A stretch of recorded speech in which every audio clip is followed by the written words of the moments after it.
Mga kapatid, kung merong isang bagay na napakalinaw sa ating ebanghelyo, ito yung pinagkaiba ng sumasama at sumusunod. Magkaiba ang sumasama at sumusunod. Sa wikang Ingles, mas malinaw yaan. Magkaiba yung traveling and following. Sa ating ebanghelyo, ano ang sabi dito? Napakaraming tao na sumasama kay Jesus. Para bagang napakagandang tignan na napakaraming tao ang sumasama kay Jesus. Pero sa ating ebanghelyo, nung naramdaman ni Jesus na napakaraming tao ang sumasama, bumubuntot sa Kanya, ano yung Kanyang ginawa? Humarap si Jesus sa kanila. Hinarap ni Jesus ang napakaraming tao na sa Kanya ay sumasama. Sabi ko nga, magkaiba ang sumasama at sumusunod. Pag sinasabi nating sumasama o traveling, tayo ay merong kontrol. Sino yung sasamahan natin? Sino yung makakasama natin? Saan tayo sasama?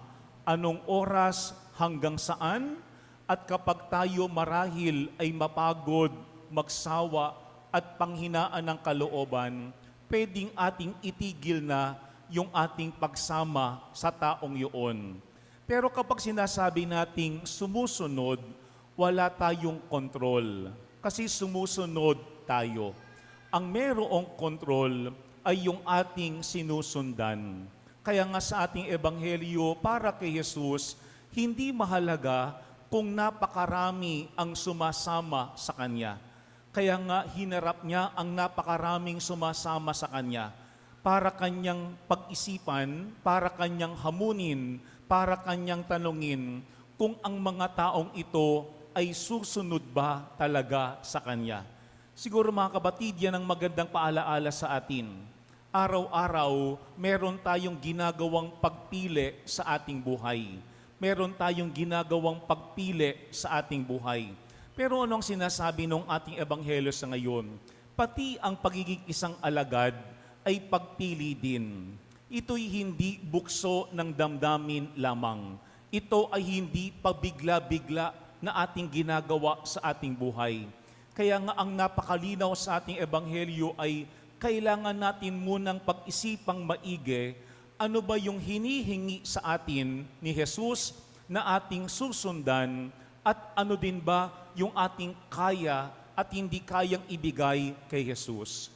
Meron pong dalawang halimbawa o simbolo na ginamit dyan si Jesus para ating mas maunawaan ang Kanyang pinapaliwanag sa atin. Yung una ay pagtatayo ng tore. Ang sabi ni Jesus, hindi ka magtatayo ng tore habang hindi ka muna umuupo. Tignan mo kung ikaw ay merong sapat na salapi. Hindi lang para masimulan, kung hindi para ito ay iyong maipatapos. Kasi baka naitayo na yung pundasyon, pero hindi mo nakita na ikaw ay walang sapat na salapi. Kaya ang mga taong makakakita niyaan ay magtatawanan lamang sa iyo. Sasabihin nila nagsimula pero hindi na ipatapos. Pero yung pangalawang ginamit niyang simbolo diyan ay ano? Yung isang hari na sasabak sa isang digmaan. Ang sabi ni Jesus, kapag ikaw ay sasabak sa digmaan, tignan mo kung kaya ba ng 10,000 mong kawal o sundalo na makipagdigmaan sa iyong kalaban. Kung sila ay merong 20,000 sundalo, ibig sabihin doble ng bilang ng iyong sundalo. Pero ano ang sabi ni Jesus? Kung pakiramdam mo na ikaw ay dehado at matatalo, malayo pa lamang makipagkasundo ka na. Bakit? Kasi kapag ang pagaganahin ng haring yun ay yung kanyang pride, yung kanyang kayabangan, siya ay susugod kahit alam niya siya ay maaaring matalo. Pero hindi lamang siya, kung hindi pati yung kanyang mga sundalo o kawan ang pwedeng mapahamak at mamatay. Napakalinaw po ng punto ng ating ebanghelyo sa ngayon. Huwag tayong padalos-dalos.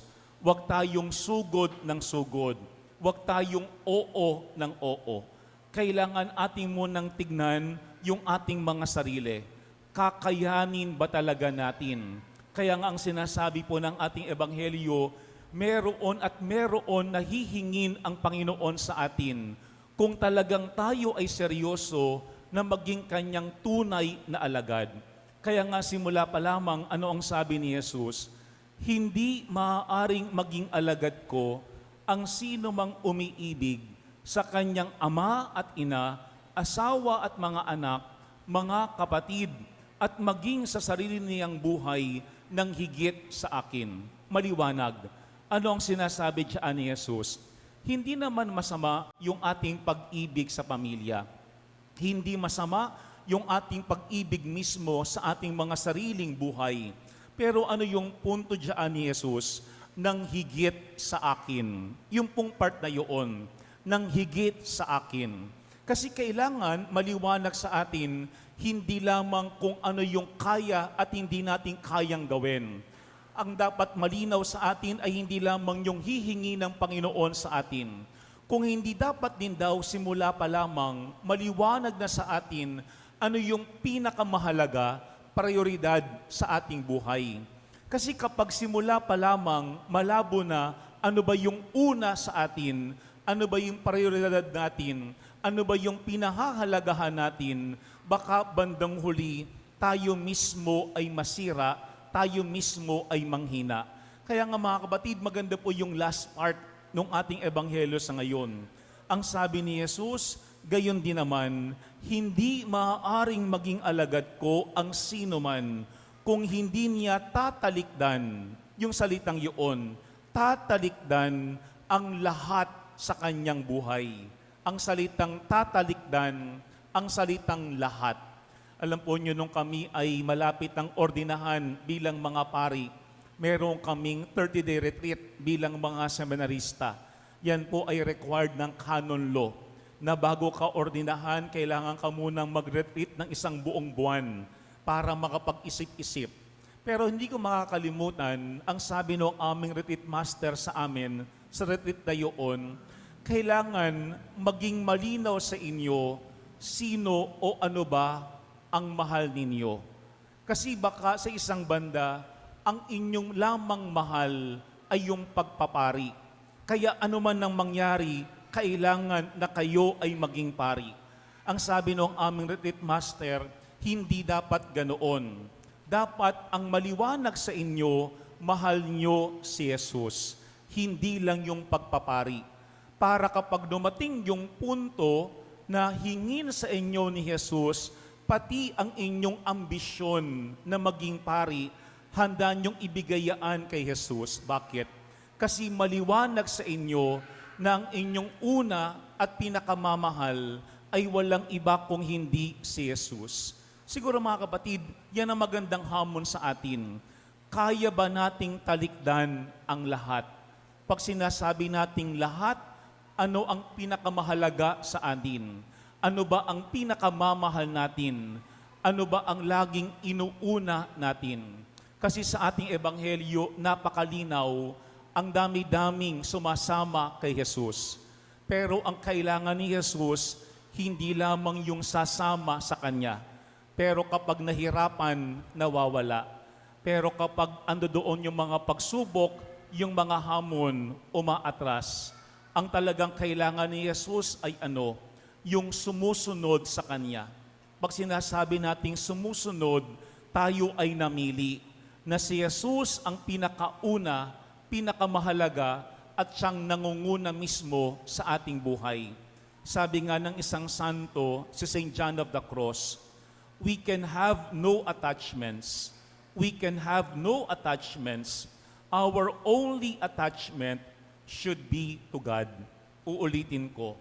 We can have no attachments. Our only attachment should be to God.